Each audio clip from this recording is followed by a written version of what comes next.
कहता है जब जिस दिन से क्रियाएं इत्यादि कर्म होते हैं उस दिन से 10वां तक गरुड़ पुराण का पाठ होना चाहिए। और जो व्यक्ति उस कर्म में बैठा है, साक्षी बना है, जिसने अग्नि दिया है, वह व्यक्ति उसमें यजमान बनता है।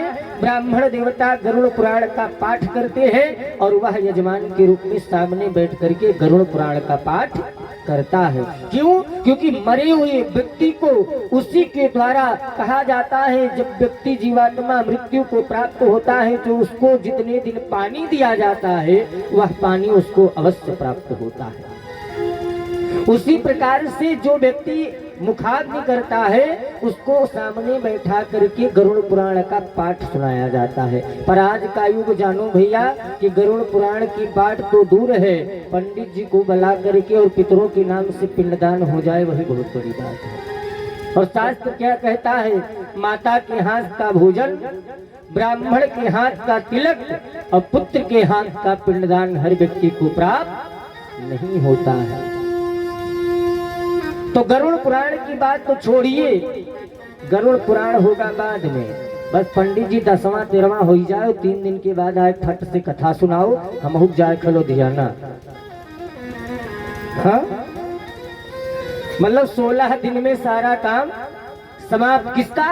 जिसके लिए मैं पीछे पीछे टहलता था, ये मेरा है, ये मेरे हैं, ये सब अपने हैं, इनको कहीं जाने मत दो। एक संत ने बड़ा भाव लिखा, जिस चमड़े के ऊपर हमको इतना गुमान होता है उस चमड़े की क्या दशा होती है। संत ने लिखा कि कोयलिया बोले रे हर अम्मा की डार अपनों को नहीं आरे। कोयलिया बोले रे अम्मा की डाल अपनों को नहीं आरे। कोयलिया बोले अम्मा की डाल अपनों को नहीं आरे। बिना राम रघुनंदन अपनों को नहीं आरे। बिना राम रघुनंदन अपनों को नहीं आरे। और संत कह रहे हैं, जिस परिवार को मैं इतने स्वच्छता से और इतनी मेहनत करके सजाता हूँ वह परिवार किस प्रकार से हमें जला करके जाता है। बाग लगाए, बगीचा लगाए और लगाए केला रे भैया और लगाए केला रे भैया और लगाए। बाग लगाए, बगीचा लगाए और लगाए केला रे भैया और लगाए केला। इस पिंजड़ा से हंस निकल गयो, इस पिंजड़ा से हंस निकल गयो, इस पिंजड़ा से हंस निकल गयो, इस पिंजड़ा से हंस निकल गयो। को नहीं रहो अकेला अपनों को नहीं आरे। बिना राम रघुनंदन अपनों को नहीं आरे।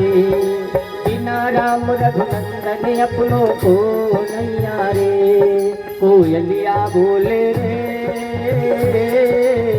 अम्मा की डाल अपनों को नहीं आरे। कोयलिया बोले रे अम्मा की डाल अपनों को नहीं आरे।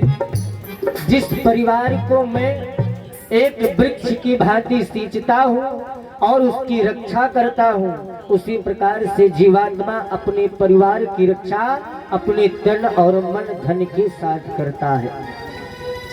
पर जरा तमाशा देखो कि हम ही ने इतना बड़ा परिवार सजाया और हम ही ने बनाया और हमारे ही परिवार वालों ने जरा सा अगर 2 घंटा रात को ज्यादा रख दिया जाए तो जो गांव वाले कल कहते थे बड़ा अच्छा आदमी था, वही गांव वाले इकट्ठा होकर के कह रहे हैं भैया जल्दी ले चलो नहीं तो शरीर से बदबू आने लगेगी। हाँ, जो बेटा कल आग को छुआते डरता था कि पिताजी को जल जाएंगे, आज उसी बेटे ने 5 कुंटल की लकड़ियों में रख करके और शमशान के बीच में 2 मुट्ठी आज उन सपनों के बीच में हमें उन्हीं से जला दिया और वह शरीर वो हमारी काया धू धू करके जलने लगी। आदमी की यही असलियत है। एक मुट्ठी की में उसकी राख को पकड़ लीजिए। अब वो 5 कुंटल की लकड़ी और 1 कुंटल का शरीर मैंने आपको बताया था कि जन्म लेने के बाद में बालक का वजन, उसी गरुड़ पुराण में बताया गया कि जन्म लेने के बाद में बालक का वजन जितना होता है, मरने के बाद भी बालक का वजन उतना ही होता है। याद रखना। किसी ने कहा महाराज मैं नहीं मानता, तो प्रमाण मैं आपको गरुड़ पुराण से देता हूं। यदि बालक का जन्म होता है और जिस समय बालक का जन्म हुआ तो उस समय शास्त्र कहता है अब जन्म लेने के तत्क्षण बाद किसी के बच्चे का वजन आज तक नहीं तोला गया। 2-4 मिनट लगे ही जाता है। पर मां के गर्भ से जब बालक जन्म लेता है तो गरुड़ पुराण में लिखा गया कि उस बालक का हवा लगने के बाद उसका वजन बढ़ता है। क्यों? क्योंकि संसार में आने के बाद में माया अपना प्रभाव दिखा देती है।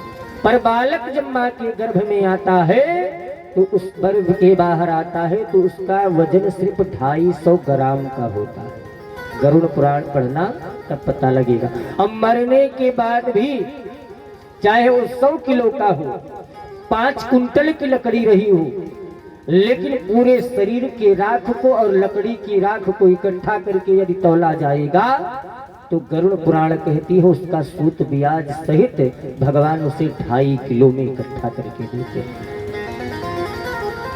2.5 किलो का वजन ही होता है। आदमी की यही असलियत है। और भगवान क्या बता रहे हैं? भगवान ने महाराज के माध्यम से यही तो बताया, जब जीवात्मा के मोह अंदर मोह हो जाए, माया आ जाए, तो भगवान उसे त्याग देते हैं। और रावण को शंकर भगवान ने स्वयं त्याग दिया। जो दुर्योधन भगवान के परम भाई बलभद्र जी का भक्त था, आज देखिए उसी दुर्योधन की क्या दशा हुई। जो कंस अपनी बहन देवकी को इतना प्रेम करता था, पर मैं जैसे आया तो अपने ही बहन के केस को पकड़ करके रथ से घसीटने लगा। क्यों? क्योंकि इसकी 8वीं संतान मेरा काल हो जाएगी और मैं भांजे के हाथ मारा जाऊं, इससे अच्छा है कि मैं भांजे को ही मार दूं। राजन, आज यहाँ पर शास्त्र कहता है भगवान ने सारी गोपियों को त्याग दिया और सारी गोपियों को बोले वृंदावन बिहारी लाल की। हमारे मध्यांतर हमारे दीपचंद भैया और प्रेमचंद भैया, जिनसे हमारा बड़ा स्नेह है, सप्ताह में एक दिन हमारे पास कॉल जरूर आता रहता है और कहीं पर अन्यत्र मुलाकात हुई तो बड़े प्रेम से भाव से मुलाकात भी करते हैं। तो आज सुबह ही सूचना मिली मुझे कि आज भगवत कृपा